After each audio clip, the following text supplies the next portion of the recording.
दोस्तों, अभी मैं आया हुआ हूँ विक्टोरिया मेमोरियल के अंदर।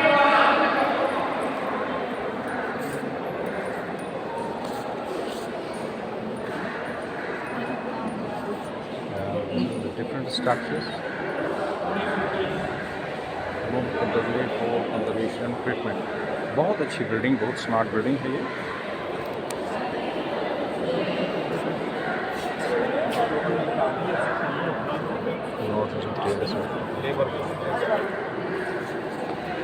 ये सब इंडिया में इंडियन लेबर द्वारा it has been made between 5/7/21.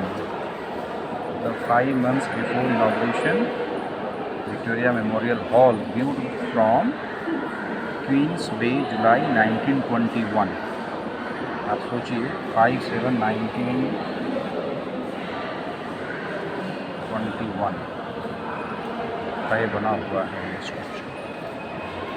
So this is the photograph that we have here.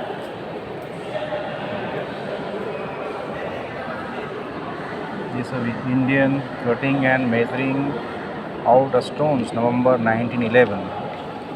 This is 1910 and this is 1910 and 11. It means the construction 1910 or 11 में start हुआ, and we could see here कि this structure was made by the Indian laborers, and that is the reason that we are having such a stalwart building at this particular place. It could be seen by all the tourists. You see, these are the Indian laborers and the sculptures who are working on that. देखिए आप यहाँ देखिए 1911 में लिखा हुआ है। This is 1911 में cutting and measuring of stones, November 1911। यहाँ पे देखिए सब लेबर्स काम कर रहे थे उस समय का ये पिक्चर है। That's a very good beautiful history that we have. ये है मैरी, हाँ ठीक है, वाइफ है क्या? हाँ, king George fifth. I am going to show you the queen of George fifth.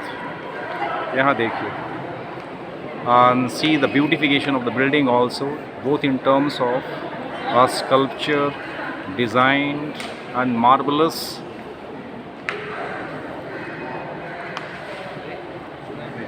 beautiful statue of the lady। ये जॉर्ज फिफ्थ की मैडम है। अब यहाँ मैं आपको दिखाता हूँ Victoria memorial hall.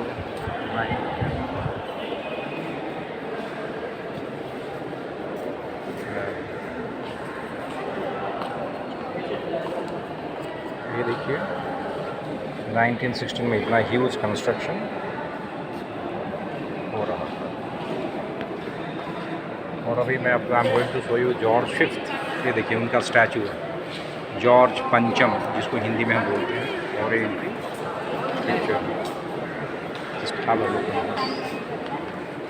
And it is well written here, Kolkata the city of Joy.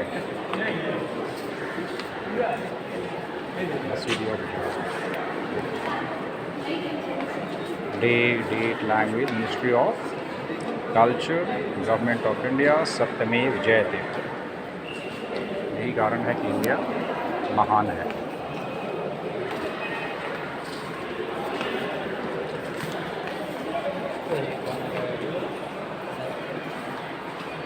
ये देखिए ये गन बहुत ही बेहतर गन डिस्प्ले किया हुआ है यहाँ पे। And I will tell you the date of manufacture. Weapon used in World War I, prototypes of these were used in the Indian Revolt of 1857 में भी इसका इस्तेमाल किया था, वर्ल्ड वॉर वन में, and American Civil War in the 1860s। देखिए इसका मतलब ये हुआ वर्ल्ड वॉर वन में इसका इस्तेमाल किया गया, और इंडियन रिवोल्ट 1857 में, मतलब मंगल पांडे के हाथ में, this was the weapon that was in his hand. And as well as American civil war, आपको याद हो रहा होगा, in 1860 it was used in that time also. And it is verbally in both language, Hindi में भी लिखा हुआ है और इंग्लिश में भी लिखा हुआ है। सो आगे चलते हैं। ये क्या है? ये तो कॉस्ट्यूम लग रहा है। ऐसा तो नहीं जो पहनावा जो अंग्रेज़ लोग पहनते थे, ऐसा कुछ है? ये देखिए आप, तो बहुत ही अच्छे तरीके से प्रिजर्व किया हुआ है। और यहाँ पे लिखा हुआ है achkan jacket and lock of hair of Tatya Tope. मैं इसका हिंदी वर्जन दिखाता हूँ आपको। देखिए, तात्या टोपे को अचकन के साथ उनके सिर के केस रेशम एवं मखमली का कपड़ा, मतलब ये तात्या टोपे का था ये हैं। 1857 के प्रथम स्वतंत्रता संग्राम में तात्या टोपे ने अहम भूमिका ली थी। तात्या टोपे द्वारा इसका इस्तेमाल किया जाता था। My God,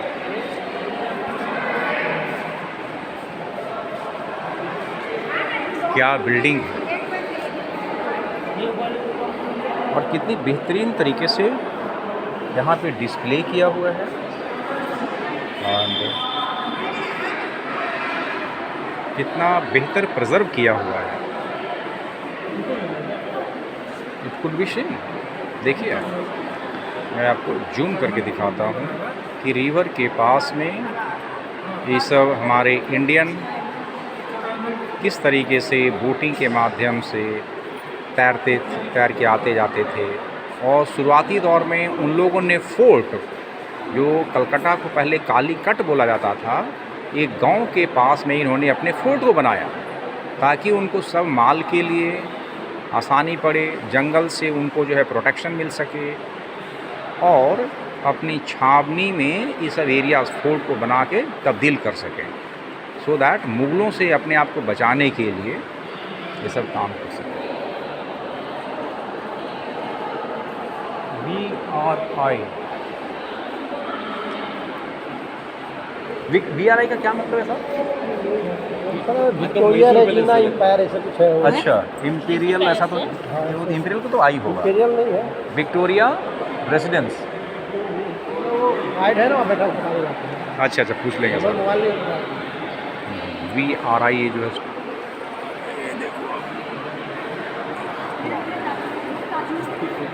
original model of by Emerson.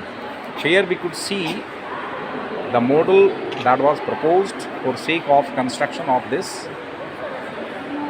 memorial. ये देखिए, इनको किसने प्रपोज किया था वो भी मैं आपको दिखा रहा हूँ। देखिए, ये है original model by W. Emerson. It's a very unique thing that I am going to show you. और यहाँ देखिए क्या है, बहुत कुछ है। Foot zenith sector by RAM जन, ये जो डिस्प्ले है।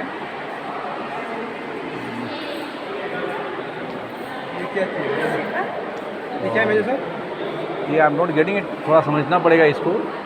Founder of great trigonometrical survey of India from January 1801 for astronomical observation on his survey in South India and last travel captain इतना एवरेस्ट एट। ये जो है ना, वो हाइट या डिस्टेंस को मेज़र करने के लिए इक्विपमेंट जो बनाया गया था इंग्लिश द्वारा, वो हाँ अंग्रेजों द्वारा नहीं, सर्वे करने के लिए।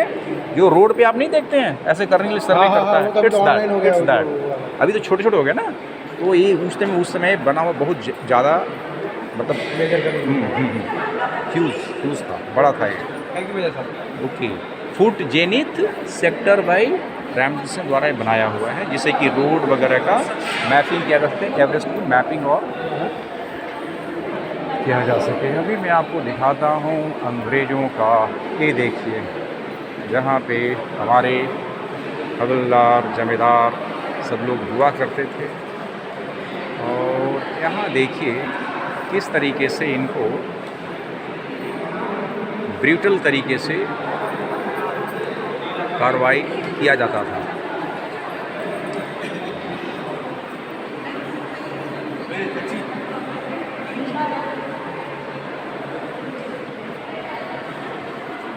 देखिए, बहुत अच्छा पिक्चर है। माय गॉड, यहाँ देखिए, ये देखिए तस्वीरें बोलती है तो ये तस्वीरें क्या बोल रही है देखें आप।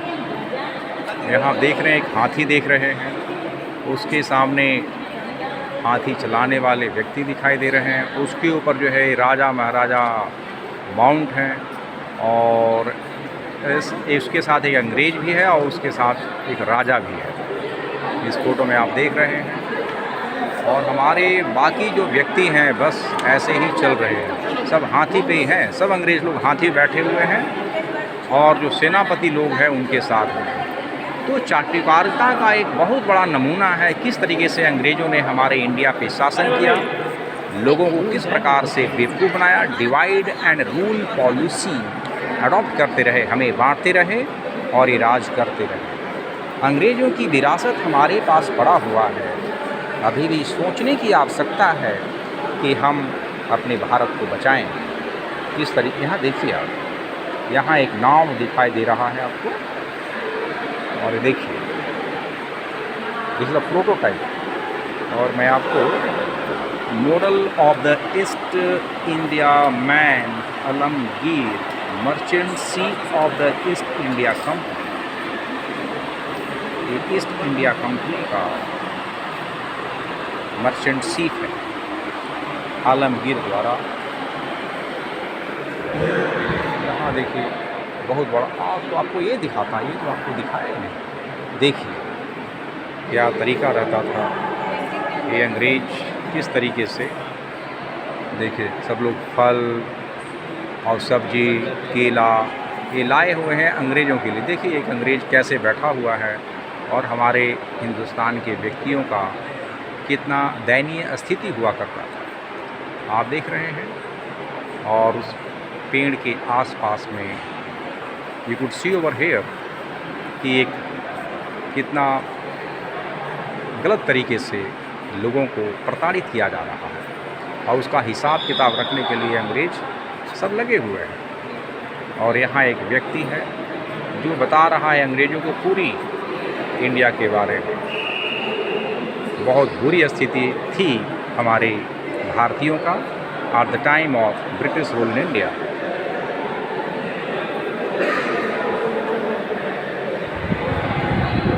यहाँ पे आपको मैं दिखाता हूँ बहुत बड़ा एक, देखिए ये स्ट्रक्चर। मैं आपको सभी जगह वही बात है कि ये अंग्रेज अपनी धर्म पत्नियों के साथ में आराम से हाथी पे चल करके झूम रहे हैं, आनंद ले रहे हैं और हमारे भारतीय सैनिक मजबूरी बस उनका साथ दे रहे हैं और यहाँ का जनता जनार्दन मजबूर है उनको देखने के लिए। क्या करें बेचारा, जब उसका राजा ही सही नहीं था। आई एम गोइंग टू से वन थिंग मोर। यहाँ देखिए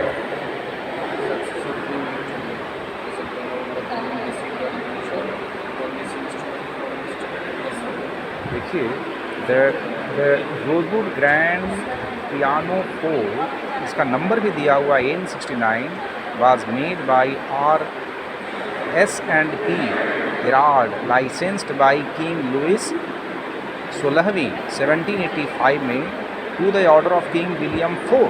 किंग विलियम IV 1829 में किंग विलियम IV ने जब आदेश दिया द किंग लुइस 16वीं 1785 के द्वारा जो लाइसेंस किया हुआ था ये S&P Gerard द्वारा बनाया गया है। और आगे देखिए for the use of his nice and successor queen Victoria. Queen Victoria का शासन था जो, ये है पियानो उस टाइम कि आपको मालूम है कि क्वीन विक्टोरिया का शासन 1837 से 1901 तक रहा और यह बनाया गया था उनकी भतीजी के लिए जो क्वीन विक्टोरिया के बाद जो हुई हैं शख्स। यूज़ ऑफ हिज नाइस नीस मतलब भतीजी एंड सक्सेसर क्वीन विक्टोरिया, मतलब उनकी भतीजी के बाद क्वीन विक्टोरिया आई थी। As a girl, the queen received her tuition on this instrument from, इसे एक एंडरसन महिला थी जो इनको ट्यूट करती थी, सिखाती थी पियानो के बारे में. And this piano was presented by King Edward VII 1905. देखिए, we have witness of it. इसका एक एविडेंस है, that is a historical evidence that have been displayed over here. आपको और दिखाता हूँ. यहाँ पे पियानो है. It is such large piano जो क्वीन विक्टोरिया इस्तेमाल करती थी. ग्रेट. चलिए अभी आपको दूसरे सेक्शन में ले जाता हूँ. यहाँ पे बहुत टूरिस्ट आए हुए हैं. इसके और कितने सेक्शंस हैं? आगे भी ऊपर भी है. ऊपर भी है. अरे वाह. वाह. हाँ जी, हाँ जी. देखिए, तो ये तो अभी जो हम मूवमेंट कर रहे हैं वो हॉल नंबर 1 है, और अभी सेकंड हॉल में राम गोपाल घोष. राम गोपाल घोष के बारे में लिखा हुआ है. राम गोपाल घोष 1815 से लेके 1868. क्यों लिखा है तो मैं समझ नहीं पा रहा हूँ. अभी चलिए अब सेकंड में चलते हैं. यहाँ पे देखिए लिखा है this stone being the fountain. Here I am going to show you कि यह स्टोन विक्टोरिया मेमोरियल हॉल ये क्यों बनाया गया. First queen empress of India 1837 से 1901. जॉर्ज.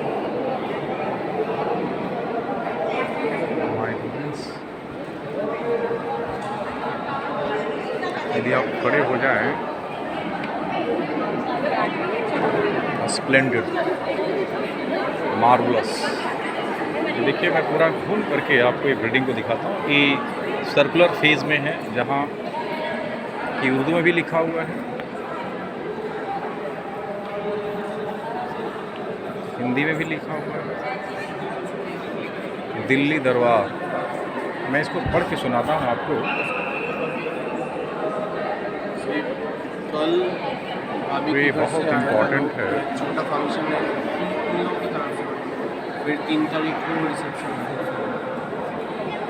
और बस मैं पढ़ के सुनाता हूँ पूरा, आपको शायद क्लियर नहीं होगा. दिल्ली दरबार में भारत साम्राज्ञी की उपाधि ग्रहण करने के समय महारानी विक्टोरिया का संदेश. जाने का दिल्ली तारीख 1 जनवरी 1877. हमारा विश्वास है कि इस उपलक्ष्य से हमारे साथ हमारी प्रजा का प्रेम बंधन क्रमशः बढ़ता और दृढ़तर होता जाएगा, और बड़े से बड़े लोगों से लेकर छोटे से छोटे तक सब हमारी प्रजा अनुभव करेगी कि हमारे शासन में सबके लिए स्वाधीनता, समानता और न्याय की नीति सुरक्षित है, और उनको सुख शांति से रखना, उनकी समृद्धि बढ़ाना और उनका कल्याण साधन करना ही सर्वदा हमारे साम्राज्य का उद्देश्य और लक्ष्य है. तो ऐसा संदेश दिल्ली दरबार में विक्टोरिया द्वारा दिया हुआ है.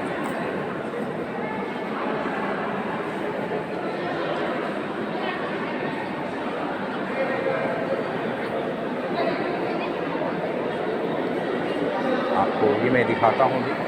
यहाँ देखिए डिफरेंट टाइप्स ऑफ वेपन्स रखे हुए हैं. Sword, arms and armour, Sarohi. ये देखिए स्वॉर्ड विद कवर. बहुत ही डिलैपिडेटेड कंडीशन में है और पुराने हैं, लेकिन उसके बावजूद भी प्रिजर्व करने का प्रयास किया गया है. ये देखिए यहाँ की लैंग्वेज बंगाली लैंग्वेज में लिखा हुआ है.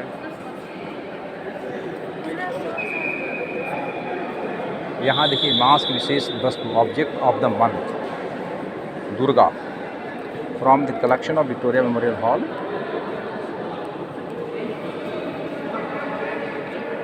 दुर्गा के बारे में लिखा विक्टोरिया मेमोरियल हॉल से संग्रह किया गया है. तो ये सब देखिए वेल प्रिजर्व्ड हिस्ट्री है.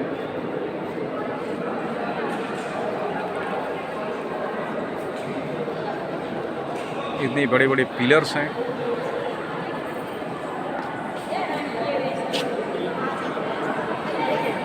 आप सोचिए कि उतनी हाइट पे कैसे बनाया गया होगा, और ऊपर भी चित्रकलाएँ हैं। मैं जैसे एक चित्र दिखाता हूँ आपको, यहाँ से आपको नहीं दिखाई देगा।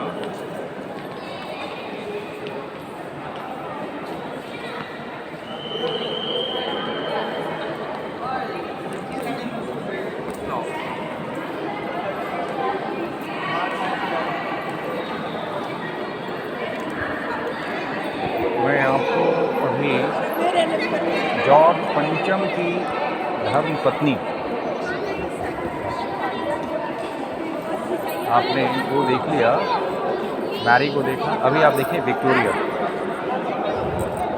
विक्टोरिया को देखें जिनका शासन 1837 से लेके 1901 के लिए, जो कि उसमें साम्राज्य का स्त्रीलिंग साम्राज्ञी होता है, क्वीन विक्टोरिया। फोटो क्लिक कर देना। हाँ श्योर था स्टैंड। देखिए एक बच्चा बोल रहा है कि मैं क्लिक करूं इनका फ़ोटो। ओके, तो कम से कम अच्छा से खड़े हो ताकि क्लिक किया जाए। आप दोनों का ना, गुड, आप गई। ओके, चलो उसके पास में जाइए, आप गो ओवर देयर, आप थोड़ा उधर जाओ ना।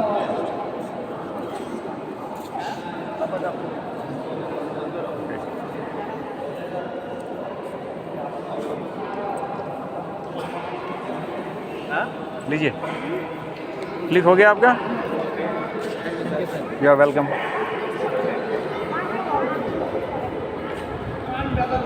मैं आपको एक और चीज़ दिखाता हूँ यहाँ पे। ये अलग अलग घोषणाएं की गई हैं, मैं पढ़ता हूँ इसमें क्या घोषणा है। महारानी विक्टोरिया की घोषणा इलाहाबाद तारीख 1 नवंबर 1858। मतलब हिंदुस्तान के अलग अलग जगहों में इनकी घोषणाएं अलग अलग थी। हिंदुस्तान की राजा महाराजाओं का अधिकार, मान और मर्यादा को हम अपनी ही जैसा समझेंगे, और हमारी यही आकांक्षा है कि भारतीय राजा महाराजा और हमारी वहाँ की प्रजा उन सुख समृद्धि और सामाजिक उन्नति की प्राप्त करें जो केवल देश में शांति और सुशासन के रहने से प्रतिष्ठित हो सकती है।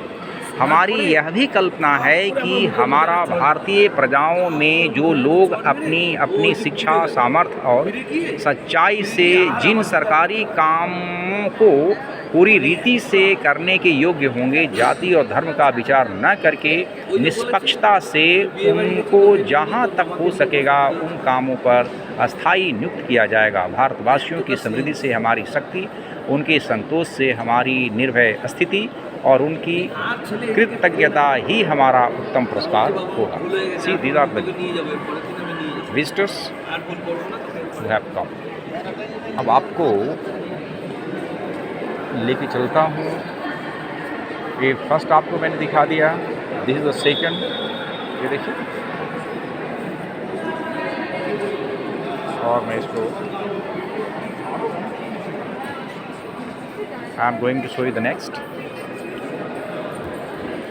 Let's move on to the third gallery in the ground.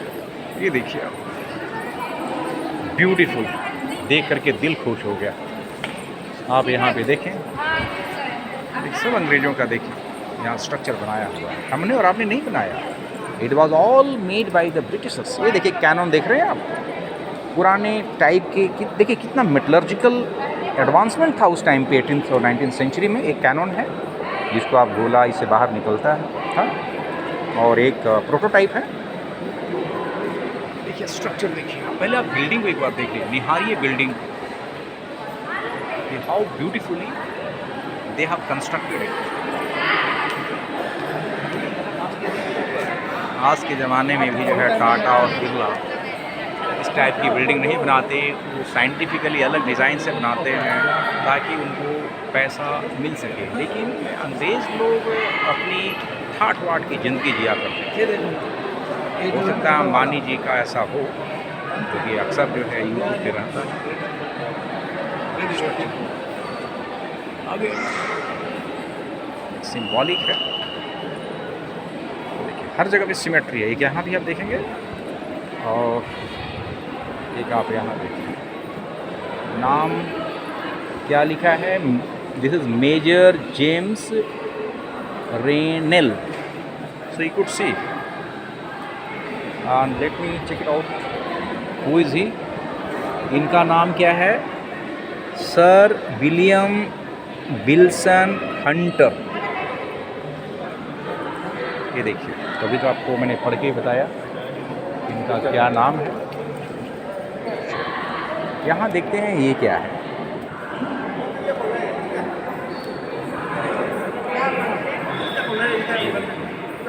ये है, यहाँ पर दिया हुआ है कि पलासी के युद्ध क्षेत्र का नमूना, प्लास्टर ऑफ पेरिस में नमूना. यह युद्ध 23 जून 1757 में कर्नल रॉबर्ट क्लाइव के नेतृत्व में ब्रिटिश ईस्ट इंडिया कंपनी और बंगाल के नवाब सिराजुद्दौला के बीच लड़ा गया था. अंत में बंगाल पर ब्रिटिश शासन का प्रभुत्व स्थापित हो गया. यहाँ आप देखें,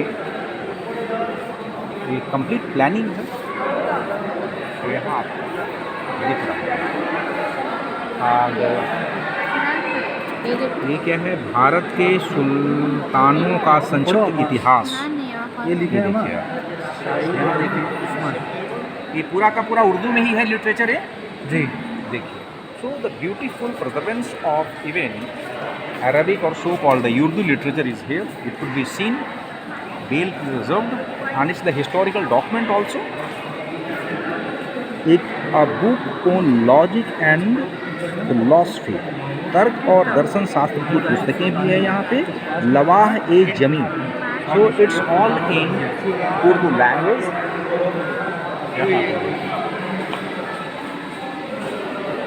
ये देखिए, अगेन आप देख रहे हैं, ये देखिए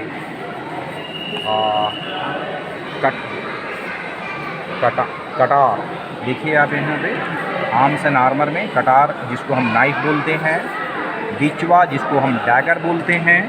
एंड दिस इज़ अगेन बिचवा, जिसको हम डैगर बोलते हैं. आप यहाँ पे देखिए, ये जो मैं बता रहा हूँ आपको, ये स्टील टारगेट है, जिसे हम शील्ड बोलते हैं. Again, these are the beautiful collection. यहाँ पे अभी एक आपको स्टैचू और दिखाता हूँ. ये है एनबी हॉल हेड, 1751 से 1830 में सब स्टैचू बना हुआ है. देखिए इनका कंस्ट्रक्शंस, पहनने का तरीका, ये सब देखिए. बाल, ऊपर बाल नहीं है बट नीचे बाल भी बनाए हुए हैं. ये और दिखाता हूँ आपको. ये हैं चार्ल्स विल्किंस, 1749-1836. देखिए टाई लगाए हुए हैं भाई साहब, है ना. एंड क्या ईगो है. एंड देखिए चेहरे पे हंसी. नाम तो छोड़ दीजिए, ये सब दीज आर द एडमिनिस्ट्रेटर, है ना. आज भी कुछ लोग मिल जाते हैं इस प्रकार से. और दिखाता हूँ आपको. ये देखिए, this is the cannon French. Now here you could see, this is the very good metallurgical aspect of 18th century. It's made of brass and iron. So we know that the brass is having the alloy, that is zinc as well as copper all together, and iron has been mixed into it. It's of the 18th century. This is called the cannon, and the round is coming out through this. यहाँ पे मैं आपको और बता दूँ. Let's get into it. पहले एक बार देखते हैं. इस तोप को 23 जून 1757 को प्लासी की लड़ाई में बंगाल के नवाब सिराजुद्दौला की ओर से लड़ने वाली फ्रांसीसी टुकड़ी से ब्रिटिश ईस्ट इंडिया कंपनी के सैन्य प्रमुख कर्नल रॉबर्ट क्लाइव ने कब्जा कर लिया था. तो आप समझ सकते हैं कि प्लासी की लड़ाई में इसका इस्तेमाल किया गया. इससे कैनन जो है बाहर निकलता था. और इसकी ब्यूटिफिकेशन आपको समझाता हूँ मैं. आप यहाँ पे देखिए, ऑल्दो यहाँ पे देखिए, ये जो होता था पीछे वाला पोर्शन, जिसमें ये डाल करके उठाया जाता था, और ये इसकी भिल है. और अभी भी देखें, इट इज़ सो स्ट्रॉन्ग. आज के डेट में इस अच्छी क्वालिटी का लोहा आपको देखने को नहीं मिलेगा. बट पहले का आप मेटलर्जी देखिए कितना बेहतर था. और ये हैं भाई साहब लॉर्ड क्लाइव, जिन्होंने इंडिया को कहाँ से कहाँ और क्या से क्या कर दिया, सोने की चिड़िया से ये ऐसा चिड़िया बना दिया कि आज चिड़िया ही हमारा लुप्त होने के कगार पे आ गया है। तो अच्छा है कि मोदी जी हैं जो कुछ मुमकिन कर रहे हैं। देखिए इस ओजिमेंडियस स्टाइल में, प्लीज़ इस ओजिमेंडियस स्टाइल में और बहुत ही एरोगेंट लुक में the Lord Clive is here. किसी ज़माने में यह जो है क्लर्क हुआ करते थे और बहुत ऊंची सत्ता पे गए। देखिए इनकी अभी भी ये स्टैचू लगा हुआ है। बाएं हाथ में तलवार है और राइट साइड में कुछ छोटे कपड़े रखे हैं लग रहा है। और देखिए संगमरमर से बना हुआ यह मूर्ति कितना बेहतर है। पर आप नहीं रखें। महान भारतीय सुधारकों की बीथिका, great Indian reformers gallery. Here you can see these are all the artefacts that we have here. यहीं का सेम चीज़ हमारे जबलपुर में गया हुआ है और जबलपुर में we are having the artefacts that is over 3000, जिसमें डिफरेंट टाइप्स ऑफ वेपन्स दिए हुए हैं। That is all from the Germany, French, American and Japanese that is in large in number. तो यहीं से उठा करके जबलपुर के college of material management Jabalpur में रखा हुआ है। I would like to tell you कि 14th सेंचुरी से यह स्टार्ट हुआ था, इसको फायर करने के लिए 3 आदमी होते थे। एक आदमी यहाँ होता था। I would like to show you from there. यहाँ देखिए इसके अंदर में क्या होता था कि it was all made in the 14th century.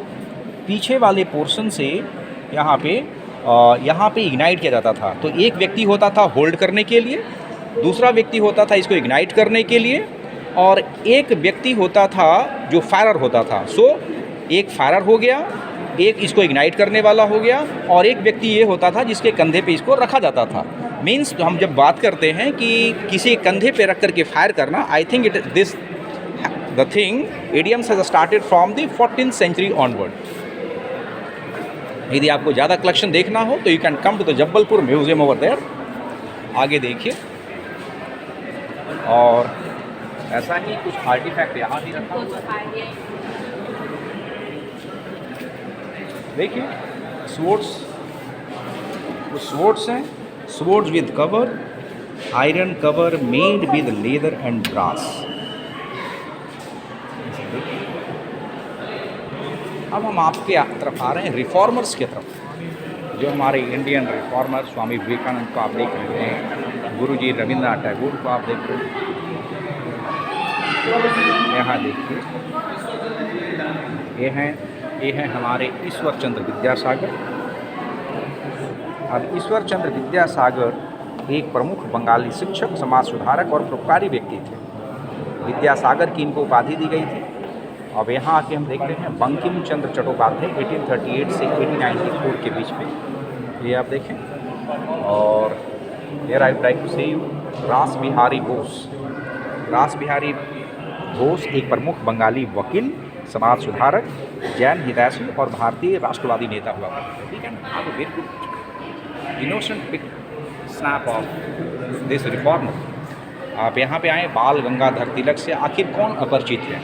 देखिए बाल गंगाधर तिलक जी, इन्होंने केसरी का भी संपादन किया है। बाल गंगाधर तिलक एक पक्के राष्ट्रवादी शिक्षक और पत्रकार थे। उन्होंने औपनिवेशिक शासन के खिलाफ जनता को एकजुट करने में महत्वपूर्ण भूमिका निभाई है। And Mahatma Gandhi called him the maker of the modern India. Tilak's effort to promote Indian culture and education remain integral to the country history. So it's a great. आगे चलते हैं, यहाँ पे देखते हैं पंडित मदन मोहन मालवीय। पंडित मदन मोहन मालवीय जी के बारे में यदि 2 शब्द बोला जाए तो इनका जन्म जो है 1861 में हुआ था। यह एक प्रतिष्ठित वकील हुआ करते थे, सामाजिक कार्यकर्ता और राजनीतिज्ञ भी रहे थे। और his contribution to education and nation building continue to be revealed in India. Again आते हैं रविंद्रनाथ टैगोर जी, गुरु जी के पास। और गुरु जी ने क्या किया है, कितना योगदान दिया है बंगाल के निर्माण में, राष्ट्र के निर्माण में, अपनी लेखनी से कितना बेहतर किया हुआ है हम सभी जानते हैं। और हम यदि इनके बखान में कुछ शब्द यहाँ पे लिखा हुआ है तो वी शुड स्टार्ट। भारतीय गणराज्य का राष्ट्रगीत जन गण मन टैगोर द्वारा लिखा और संपादित किया गया था। वह एक समाज सुधारक भी थे जो वैश्विक शिक्षा और सांस्कृतिक समन्वय की वकालत किया करते थे। टैगोर की विरासत अपनी कालजयी कविताओं और दार्शनिक अंतर्दृष्टि के माध्यम से वैश्विक स्तर पर लोगों को लगातार प्रेरित करती रहती थी। तो गुरु रविंद्र जी को जो है सादर प्रणाम है। इसके लिए कुछ हम वर्ड्स देखते हैं in English. Tagore's legacy continues to inspire people globally through his timeless poetry and philosophical insights. तो आप देख सकते हैं कि कितना इंट्रोवर्ट भी थे और कितना इन्फ्लुएंस किए हमारे नेशन बिल्डिंग स्ट्रेंथ में। सर मैम प्लीज़ आइए। स्वामी विवेकानंद के बारे में हम देखते हैं। Just have a look on this. A prominent Indian Hindu monk and a spiritual leader, he played a key role in introducing Indian philosophies of Vedanta and Yoga to the Western world। और यहाँ हम देखिए विवेकानंद की शिक्षाएं उनकी विरासत पर केंद्रित है एवं विश्व भर के लाखों लोगों को प्रेरित करती रही है। उन्हें भारत के सबसे सम्मानित आध्यात्मिक नेताओं में गिना जाता है। So it is highly spiritual. यहाँ देखें, ये भी कोई गन है क्या? गन क्या है? ये क्या है? ये वेट करने वाली कोई मशीन है? ये तो कैनन लग रहा है मेरे को। चलिए, इसको पूरी आइडेंटिटी समझ में नहीं आ रहा। आपको वो दिखाता हूँ, great Indian reformers.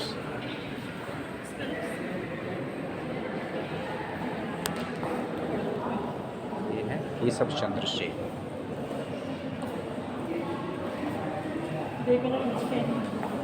Keshav Chandra Sen 19वीं शताब्दी के भारत के प्रमुख व्यक्ति थे एवं तत्कालीन ब्रह्म समाज में उनका प्रमुख स्थान था। विधवा पुनर्विवाह, अंतर जातीय विवाह और बाल विवाह को समाप्त करने जैसे सामाजिक सुधारों में उनका योगदान रहा। अब बहुत अच्छा जो काम किया है। He also established N orphanage and A school for under privileged, particularly the untouchables. His contribution remains in the areas of religion, social justice and education of India. उन्होंने अनाथालय भी बनाया, विद्यालयों की स्थापना किया और सामाजिक न्याय, धर्म और शिक्षा के क्षेत्र में महत्वपूर्ण कार्य किया। देखिए, अब आते हैं सबसे बेहतरीन रिफॉर्मर पे, जिन्होंने बर्बर सती प्रथा, अंत्योष्टि की चिंता पर विधवाओं की आहुति के खिलाफ कठोरतापूर्वक लगातार संघर्ष किया। सन 1829 में सती अधिनियम पारित करवाया। उन्होंने पारंपरिक धार्मिक अध्ययन के साथ पश्चिमी शैली की शिक्षा प्रणाली को जोड़ने की वकालत की। उन्होंने बाल विवाह का विरोध और महिलाओं के उत्तराधिकार की वकालत करते हुए महिलाओं के अधिकारों के लिए संघर्ष किया। भारत के सामाजिक और धार्मिक की तरह शैक्षिक पहलू में उनका योगदान महत्वपूर्ण रहा। ये थे हमारे राजा Ram Mohan Roy. His contribution remained significant in social, religious as well as educational aspect of India। ये हमारे ग्रेट इंडियन रिफॉर्मर्स हैं।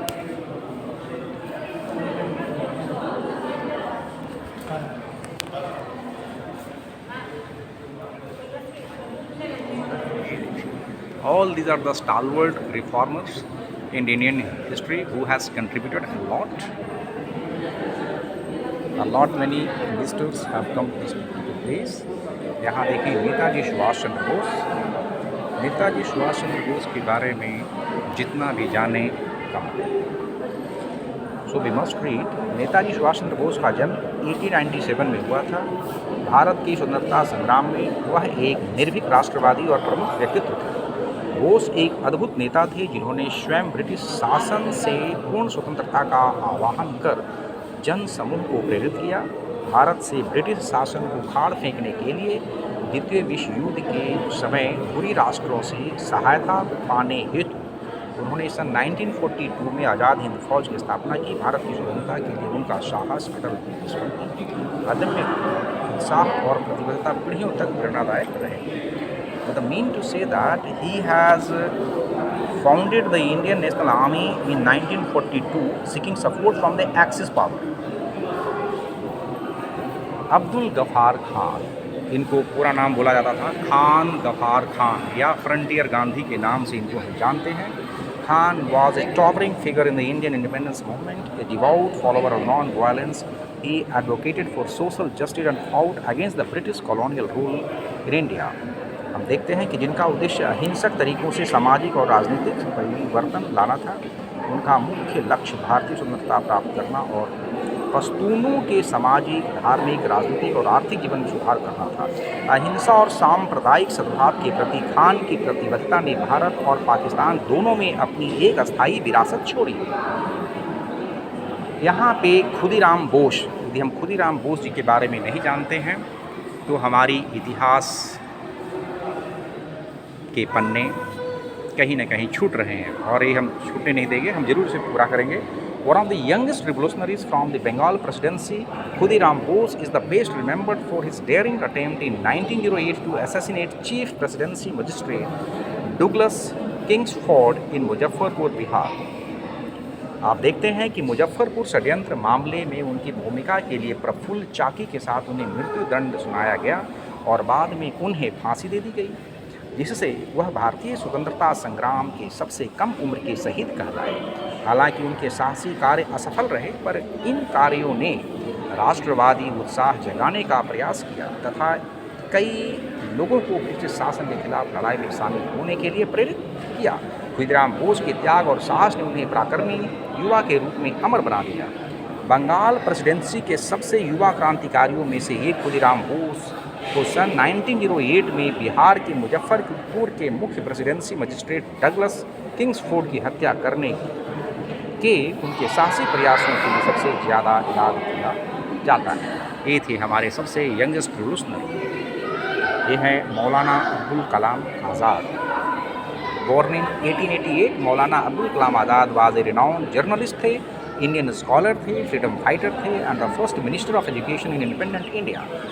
आज़ाद was inspired by Mahatma Gandhi and actively participated in his civil disobedience initiative named Dandi march 1938 में, क्विट इंडिया मूवमेंट 1942 में। He was imprisoned at several instances during the period 1920-45 तक, बहु जगह जेलों में रहे। वह एक कवि, राजनेता, विद्वान और स्वतंत्रता सेनानी के रूप में आज़ाद देश के प्रेरणा स्रोत रहेंगे।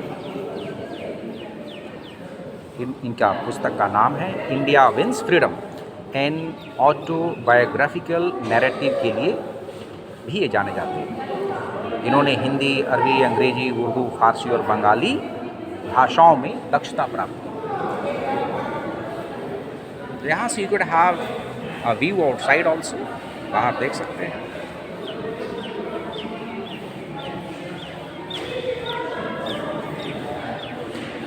देखिए कितना ब्यूटीफुल बिल्डिंग है।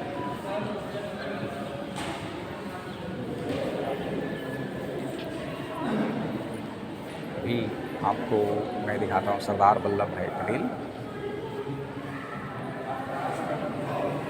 Deshbandhu Chittaranjan Das. Chittaranjan Das was a prominent Indian freedom fighter, lawyer थे, सोशल रिफॉर्मर थे। He earned the title Deshbandhu, meaning friend of the nation, for his unwavering dedication to India's freedom struggle. और इन्होंने देश का मित्र कह दें इनको, वह स्वराज पार्टी में एक प्रमुख व्यक्ति थे जिनका उद्देश्य संवैधानिक तरीक़ों से भारत के शासन पाना था। दास ने ब्रिटिश शासन के खिलाफ अहिंसात्मक प्रतिरोध की वकालत करते हुए बंगाल के असहयोग आंदोलन में महत्वपूर्ण भूमिका निभाई। अपनी विनम्रता, ईमानदारी और सामाजिक न्याय के प्रति प्रतिबद्धता के लिए जाने जाने वाले चित्तरंजन दास का भारत के स्वतंत्रता संग्राम और सामाजिक न्याय हेतु योगदान पीढ़ियों को प्रेरित करता रहेगा। ये हुए देशबंधु चित्तरंजन दास। महात्मा गांधी से कौन अपरिचित है? गोपाल कृष्ण गोखले, ये stalwart of the Indian freedom movement. Gokhale was a liberal, gent and social reformer. Gopal Krishna Gokhale भारतीय स्वतंत्रता संग्राम के एक पक्के समर्थक थे। गोखले एक विराट उदारवादी और समाज सुधारक थे। उन्हें अधिकतर अपनी बेसिक विधायिकाओं और संवैधानिक सुधारों और सामाजिक न्याय के प्रति किए गए कार्यों के लिए याद किया जाता है। उन्होंने कई उन्होंने कई भावी नेताओं का मार्गदर्शन किया, जिनमें महात्मा गांधी भी शामिल थे। उनके योगदान ने भारत के स्वाधीनता संग्राम को साकार रूप देने में अहम भूमिका निभाई। बहुत बहुत प्रणाम आपको।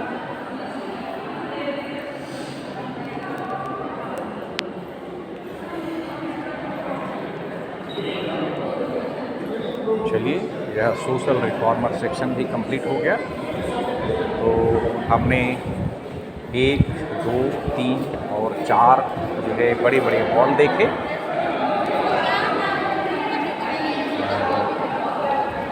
अब यहाँ देखते हैं कि और क्या है।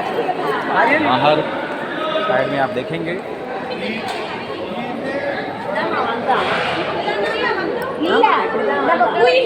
चलिए प्लीज़ प्लीज़।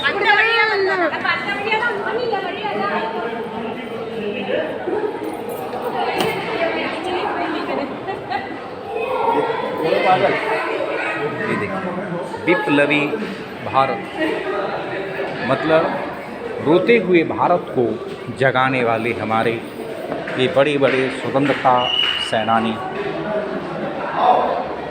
ये सीढ़ियाँ चढ़ करके सेकंड फ्लोर में भी, फर्स्ट फ्लोर में जा रहा हूँ। ग्राउंड फ्लोर तो आपने देख लिया। अब यहाँ चलते हैं, देखते हैं यहाँ पर क्या है। कंप्लीट आपको एक डिस्क्रिप्टिव व्यू देता हूँ।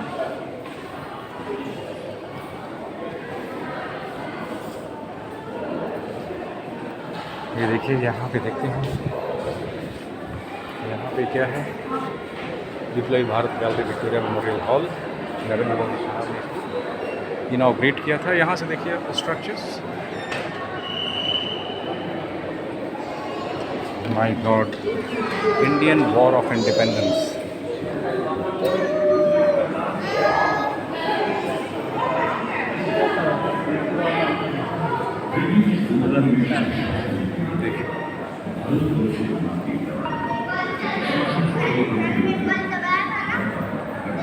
Indian war of independence, Jhansi की Rani, Nana Saheb, Tatya Tope, Kunwar Singh, Mangal Pandey, first war of Indian independence के बारे में दिखाया और बताया था है।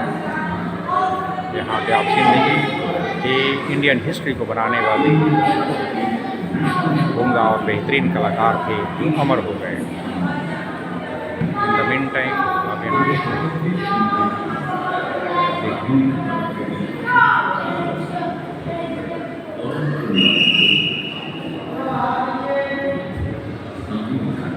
This is real story. आखिर ये सबके पीछे किसका हाथ था? इंस्पायर कौन रहा? स्वामी विवेकानंद इंस्पायर करने वाले थे। इंस्पिरेशन फॉर रिवोल्यूशनरीज भारत माता थी और वंदे मातरम आप यहाँ पे देख पा रहे होंगे। इन रिवोल्यूशनरीज को इंस्पिरेशन मिलता कहाँ से था? तो वंदे मातरम से, भारत माता से और स्वामी विवेकानंद से। देखिए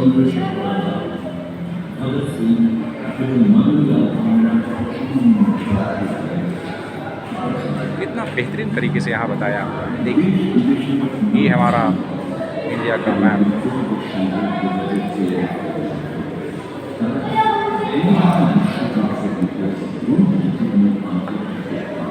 वर्ल्ड वॉर 1914 और 1939। बच्चे देखिए कितने खुश हो रहे हैं।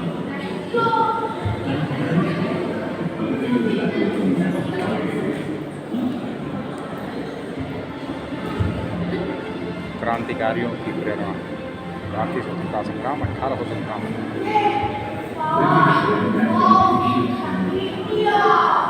Indian war of independence, Kanwar Singh, ये थे कन्वर सिंह।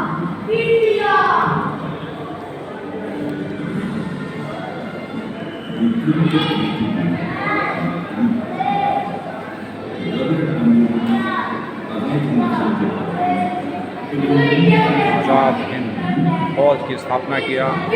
अल्टीमेटम को 1857 का।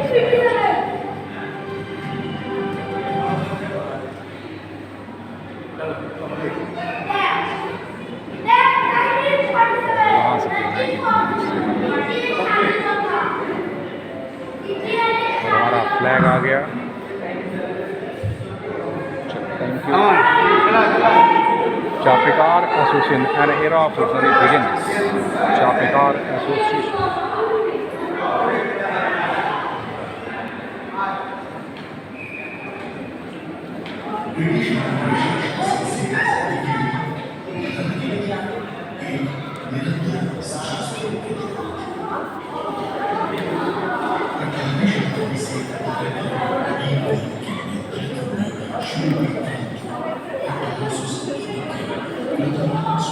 और क्रांतिकारियों की युग की शुरुआत छापेदार संगठन है यहाँ पे।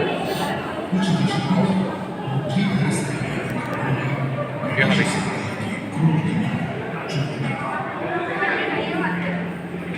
वेरी इम्पोर्टेंट इवेंट उसको पढ़ता हूँ। छापेकार बंधुओं दामोदर बालकृष्ण और वासुदेव ने अंग्रेजों के खिलाफ एक सैन्य प्रशिक्षण क्लब की स्थापना की, जिसे हिंदू धर्म पर बाधाओं के निवारण हेतु समाज का नाम दिया गया। 22 जून 1897 को दामोदर और उनके भाई ने कमिश्नर वाल्टर चार्ल्स रैड अपने अन्यायपूर्ण और दमनकारी तरीकों के लिए पीछा थे और लेफ्टिनेंट आयर्स्ट की पूना में हत्या कर दी। 25 जून को चापेकार बंधुओं के ठिकाने की जानकारी के बदले 20,000 रुपये के इनाम की घोषणा की गई। आखिरकार उन्हें गिरफ्तार कर कैद कर लिया गया और बाद में यरवदा जेल में फांसी दे दी गई। तो ये है an era of revolutionary begins. Chapekar society ने यह स्टार्ट किया। ये थे इनका देखिए बालकृष्ण हरि चापेकार, एक भाई, दूसरा भाई दामोदर हरि चापेकार और तीसरा भाई थे वसुदेव हरि चापेकार। सो ये मूवमेंट था जो 1873 से 1899 में किए, 1869 से 1898 तक और 1888 से 1899 तक ये चापेकार बंधु थे। इन सभी को शुरू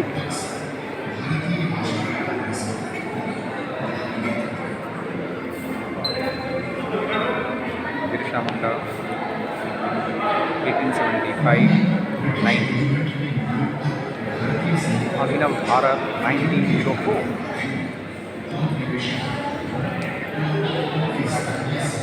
अभिनव भारत 19, बाल गंगाधर तिलक के गणपति समारोह के से प्रेरित विनायक दामोदर सावरकर ने भारतीय स्वतंत्रता की दिशा में कार्य हेतु नासिक में मित्र मेला नामक एक गुप्त संगठन की स्थापना की, जिसे बाद में अभिनव भारत के नाम से जाना गया।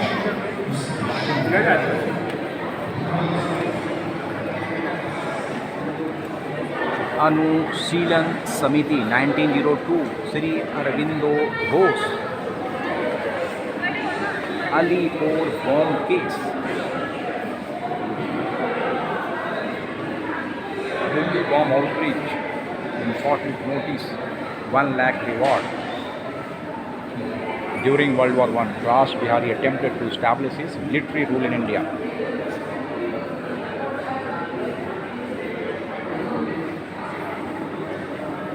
Satyendranath Sanyal was born in Banaras. Young Sachendra joined the Anushilhan Samiti's newspaper. Jurantar made a profound impact on him.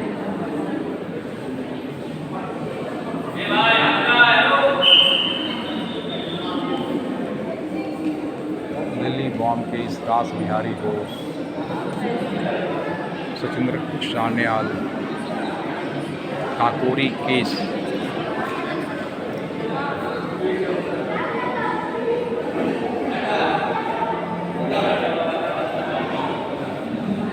Hello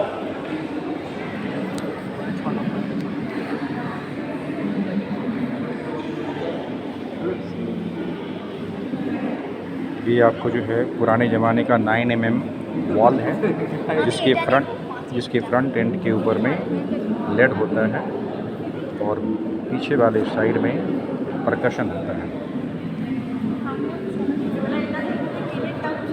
ये सब वॉर्म है। जीविता क्रिस bread,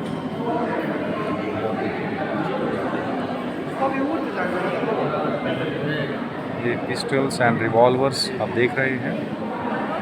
again this is 9 mm ball cartridge, जिसको आम भाषा में कारतूस बोलते हैं। तो दूसरी हिस्ट्री गैलरी में हिंदुस्तान सोशलिस्ट रिपब्लिकन एसोसिएशन।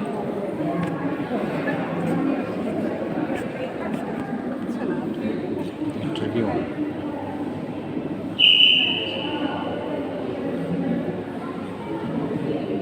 ये अंग्रेजी Hindustan socialist republican army, Hindustan socialist republican army से Hindustan socialist association. No last interview with relation साउट्स इमरगो from jail, dead bodies. Bhagat Singh के बारे में बोला जा रहा है। Vinayak Damodar Savarkar, VD Savarkar, Vinayak Damodar Savarkar.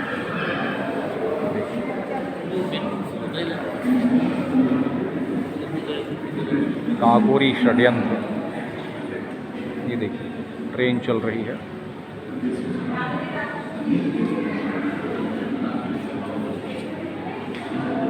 The network in Europe, Europe में हमारा नेटवर्क क्या था।